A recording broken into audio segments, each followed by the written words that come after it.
Hello, welcome to Rando Tech Info and our review of the CMF Buds Pro 2. 9 months ago, I reviewed the original CMF Buds Pro and I really liked them. Then a few months after that, CMF released a non-pro version of the CMF Buds, which were also great but also made things a bit confusing. Because even though the base buds were cheaper than the original Pros because they were released after those earbuds, they actually had some features that the Pros didn't have, like multi-point pairing.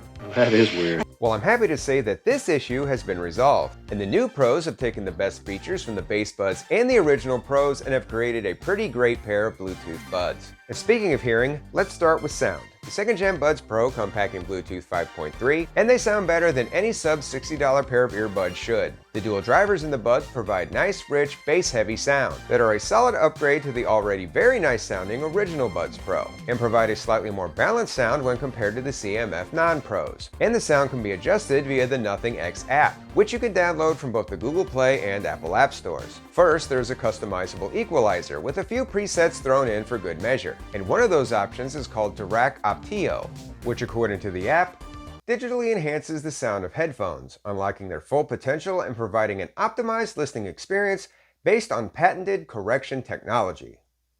I actually didn't think this did anything to make my music sound better, so I just mostly stuck with either the electronic or custom setting. It's also worth noting that the Dirac EQ setting is not available when using the LDAC high quality audio codec, which is an option available to you on these buds. And while it's awesome to have LDAC support on a pair of $59 earbuds, remember you have to have access to a high-res audio source to even take advantage of it, like Amazon Music or Tidal. And even when I did turn on LDAC support and renewed my subscription to Amazon Music for my sound tests, I couldn't really tell much difference. I have run into this issue with other earbuds as well, so it could be that there really isn't much difference, or it could just be my aging rocking out eardrums.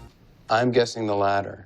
The good news is that with or without high-res audio, these buds still sound pretty great. They get loud and hit hard in the low end. And if you are a complete bass-hogging nut job, you can even add more bass by turning on and adjusting the Ultra Bass feature. This was a feature not found on the original CMF Pros, but can be found on the later released non-Pro buds. And also like the non-Pro buds, the new Buds Pro have so much bass already, you probably won't need it. The buds also have this strangely named spatial audio effect feature, and while I'm not exactly sure what it does seem to balance out the bass a bit by pulling a little more out of the high end, so I actually leave that feature turned on. The sound isn't quite as clean as you will find on some other buds like the new Galaxy Buds 3 Pro or the top-of-the-line buds from CMF's parent company, the Nothing Ears, but the ears cost $150 and the newest Galaxy Buds cost $250. So considering the sound on these buds is about 80% as good for less than 30% of the price of the Galaxy Buds, means these buds are going to give you a truly excellent sound for dollar ratio. Can't argue with that. And for all my Apple fans out there, yes, I much prefer the sound of the new CMF Pros over my aging 2nd Gen AirPods Pro, which in my opinion have always struggled to deliver any kind of significant thump in the low end.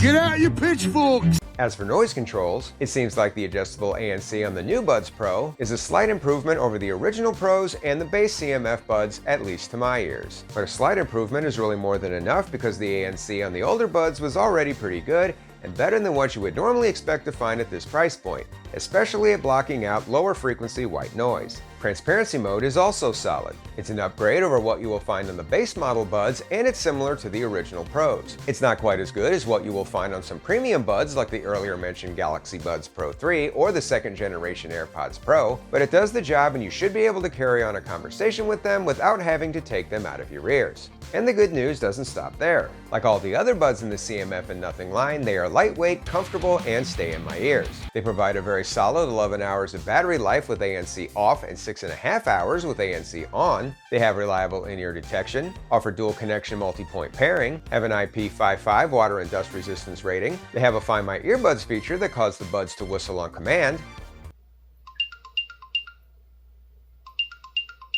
They have very good call and mic quality. They have a low lag mode for gaming, which doesn't ditch lag altogether, but will at least help when getting owned by 12-year-olds in PUBG Mobile. And they have customizable touch controls. However, like the other CMF buds, they don't have a single touch option, which is a little weird. And I have to talk about one of my favorite things about these buds, the case. It's reasonably compact and gives the buds an additional 32 hours of playing time. And like the CMF Bass Buds, the case for the new Pros has a rotating dial. But unlike the dial on that case, the dial on this case is actually functional. And like the buds themselves, they offer you a full range of customizable controls. In fact, I actually prefer controlling the buds with the case because unlike the buds themselves, the case actually does offer a single tap option, and rotating the dial is an easier and perfect way to adjust volume. It's actually a really neat feature and one I would love to see incorporated on some other earbuds moving forward. And finally, the Pro 2s are also the first CMF Buds to offer an ear tip fit test. But unfortunately, it didn't really work for me,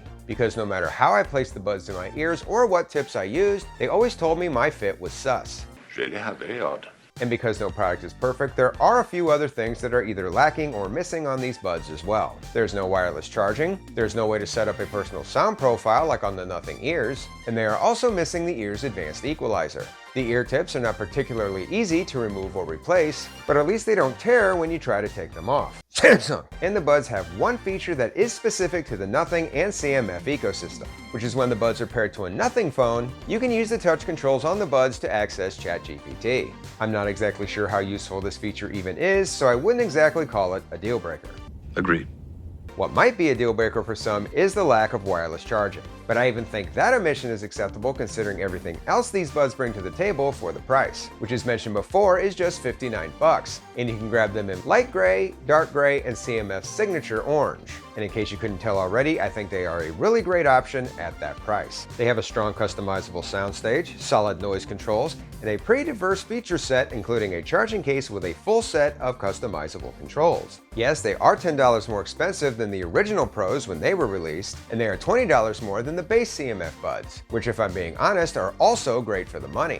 I do think the new Pros are definitely better overall, but whether or not you think they are $20 better is obviously up to you. And I have a full review of the base buds as well, so if you need help making that decision, I will leave a link to that video down in the description and at the end of this video. Well, how convenient. Well, that's all the information I have for one day. If you wind up picking up a pair of these buds, please feel free to come back here and share your opinions down in the comments. That way we can all continue to learn from each other and make more informed buying decisions. As always, I hope you found this video useful.